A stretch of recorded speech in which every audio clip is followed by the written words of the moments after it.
Question number 5 इसमें है find the ratio in which the line segment joining A and B is divided by the X axis. Also find the coordinates of the point of division. Question number 5 में ए और B point के coordinates हमें दिए गए हैं जो एक सीधी line में ज्वाइन होते हैं, लाइन सेगमेंट बनाते हैं और इस लाइन सेगमेंट को एक्स एक्सिस डिवाइड करती है। किस रेशियो में डिवाइड करती है ये हमें पता लगाना है और जो भी पॉइंट ऑफ डिवीजन है, जो भी पॉइंट लाइन को डिवाइड करता है, उसके कोऑर्डिनेट्स भी हमें पता लगाने हैं।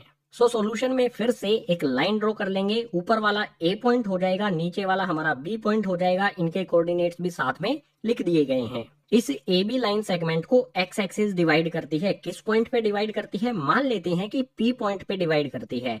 एक्स एक्सिस डिवाइड करती है, इट मीन्स जो भी इस डिवीजन पॉइंट के कोऑर्डिनेट्स होंगे उसमें y की वैल्यू 0 हो जाएगी। अपनी तरफ से लेट करेंगे कि इसके कोऑर्डिनेट्स x, 0 क्यों होगा? क्योंकि एक्स एक्सिस डिवाइड करती है। इंट्रोडक्शन पार्ट में आपको बताया गया है एक्स एक्सिस डिवाइड करेगी तो y की वैल्यू 0 हो जाएगी, y एक्सिस डिवाइड करेगी तो x की वैल्यू 0 हो जाएगी। यहाँ पर x एक्सिस करती है तो y की वैल्यू हमारी ये 0 हो जाएगी। ये पॉइंट के कोऑर्डिनेट्स हो गए। जो हमारा ये x है इसकी वैल्यू तो हमें फाइंड करनी होगी, y की वैल्यू हमें पहले से ही पता है 0 होगी। अब इस पॉइंट के कोऑर्डिनेट्स फाइंड करने से पहले हमें ये पता लगाना है कि ये P पॉइंट AB लाइन को किस रेशियो में डिवाइड करता है। सो उसके लिए सबसे पहले यहाँ पर लेट करेंगे, let the ratio B K/1। मान लेंगे कि AB लाइन को P पॉइंट K/1 में डिवाइड करता है। एग्जैक्ट रेशियो के लिए हमें इस k की वैल्यू फाइंड करनी होगी और k की वैल्यू को फाइंड करने के लिए यूज करेंगे सेक्शन फॉर्मूला। यहाँ पर लिखता हूँ, ये हमारा सेक्शन फॉर्मूला यहाँ पर लिख दिया है। इसमें वैल्यूज पुट करते हैं। यहाँ पर है x, y, ये क्या होता है? Point of division. और इसके कोऑर्डिनेट्स यहाँ पर क्या है? x, 0।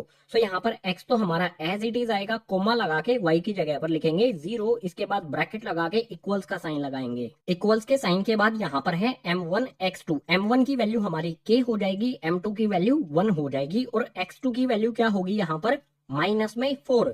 सो m1 मल्टीप्लाई में x2 है, यानी कि k और -4 को मल्टीप्लाई करेंगे। यहाँ पर आ जाएगा k, इसमें मल्टीप्लाई होगा हमारा माइनस में 4। इसके बाद प्लस का साइन लगाएंगे, प्लस साइन के बाद m2 x1 है, m2 की वैल्यू 1 हो जाएगी और x1 की वैल्यू यहाँ पर आप देख सकते हो 1 है, यानी कि यहाँ पर आएगा 1 मल्टीप्लाई में 1। इसके बाद डिनोमिनेटर में क्या होगा? m1 प्लस में m2, m1 और m2 इन दोनों को ऐड करना है, यानी कि यहाँ पर आ जाएगा k प्लस में 1। कोमा लगा के इसके आगे की जो ये वैल्यूज हैं इनको पुट करते हैं। यहाँ पर है m1 y2, m1 की वैल्यू k होगी और y2 यहाँ पर आप देख सकते हो 5 है। सो यहाँ पर आ जाएगा हमारा k मल्टीप्लाई में 5। इसके बाद प्लस का साइन लगाएंगे। यहाँ पर है m2 y1, m2 की वैल्यू 1 होगी और y1 की वैल्यू यहाँ पर देख सकते हो माइनस में 5 है, यानी कि यहाँ पर आ जाएगा 1 मल्टीप्लाई में -5। इसके बाद डिनोमिनेटर में फिर से m1 और m2 इन दोनों को ऐड करना है, यानी कि यहाँ पर आ जाएगा k प्लस में 1। अब इसको सोल्व करके हमें k की वैल्यू फाइंड करनी है। तो ये दो तरह से किया जा सकता है। x के इक्वल में ये वाला पार्ट रखते हैं। अगर x के इक्वल में ये वाला पार्ट रखेंगे तो यहाँ पर x की वैल्यू हमें नहीं पता है और इसमें k की वैल्यू हमें नहीं पता है। दो अलग अलग वेरिएबल हो जाएंगे, इक्वेशन बनाना हमारे लिए टफ हो जाएगा। इक्वेशन में दो वेरिएबल्स की वैल्यू फाइंड करना डिफिकल्ट रहेगा। तो हम क्या करते हैं, जो हमारा ये 0 है यानी कि y की वैल्यू है, इसके इक्वल में ये वाला पार्ट रख के सोल्व करते हैं तो हमें k की वैल्यू मिल जाएगी। सो यहाँ पर मैं लिखता हूँ 0 और 0 के इक्वल में जहां से हमें y की वैल्यू मिलती है ये वाला पार्ट इसके यहाँ पर लिख दिया जाएगा। सोल्व करके लिखेंगे, k को 5 में मल्टीप्लाई करेंगे तो यहाँ पर आ जाएगा हमारा 5k। इसके बाद यहाँ पर देख सकते हो प्लस का 1 मल्टीप्लाई में माइनस का 5, प्लस माइनस और 1 को 5 से मल्टीप्लाई करेंगे तो ये हो जाएगा 5 और डिनोमिनेटर में हमारा k प्लस में 1 as it is. k plus 1 यहाँ पर डिवाइड में है, इसको इस साइड में शिफ्ट करेंगे तो हो जाएगा 0 में मल्टीप्लाई। किसी भी वैल्यू को 0 में मल्टीप्लाई करेंगे तो वो 0 हो जाती है। तो k प्लस 1 को 0 में मल्टीप्लाई करेंगे, ये 0 हो जाएगा।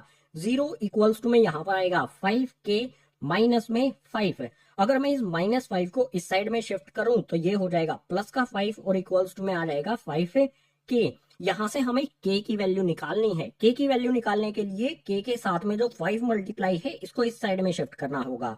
सो यहाँ पर हमें मिलेगा k और इसके बाद सबसे पहले ये वाला 5 यहाँ पर लिखेंगे। इस 5 के बाद k के साथ में मल्टीप्लाई है ये वाला 5, इसको इधर भेजेंगे तो हो जाएगा डिवाइड में 5 अपॉन में 5 को 5 से कैंसिल करेंगे 1 जा पर, यानी कि k की वैल्यू हमें मिलेगी 1। k की वैल्यू हमारी 1 आ जाती है, रेशो हमारा क्या बनेगा, हमने लेट किया था k/1, अगर k की जगह पर मैं 1 पुट कर दूं तो हमारा रेशो हो जाएगा 1/1। यहाँ पर लिख देते हैं, ये हमारी लाइन जो है एक्स एक्सिस के द्वारा डिवाइड होती है 1/1 में। यानी हम ये कह सकते हैं कि जो भी हमारी ये ए बी लाइन है, इसको ये पी पॉइंट इक्वल रेशो में डिवाइड करता है, या फिर ये भी कह सकते हैं कि पी इस ए बी का मिड पॉइंट होगा। अब अगर हमें इस पी पॉइंट के कोऑर्डिनेट्स फाइंड करने हैं तो मिड पॉइंट वाला सेक्शन फॉर्मूला इस पे अप्लाई कर दिया जाएगा, जो आपको इस एक्सरसाइज के स्टार्टिंग में बताया गया था। फॉर्मूला क्या था, एक्स वाई, ये वैल्यू फाइंड करने के लिए फॉर्मूला यूज करेंगे x1 प्लस x2 अपॉन में 2, y1 प्लस y2 अपॉन में 2। डायरेक्ट इसमें वैल्यूज पुट करते हैं। देखो x की वैल्यू हमें यहाँ पर पता लगानी है, y की वैल्यू तो हमें पता है 0 होगी। चलो फिर भी इसे वेरीफाई कर लेते हैं। यहाँ पर हमारा लिखते हैं x, y, इसके बाद यहाँ पर x1 प्लस में x2। x1 हमारा कितना है यहाँ पर, सॉरी ये है हमारा x1 जो कि है 1, और x2 है हमारा माइनस में 4।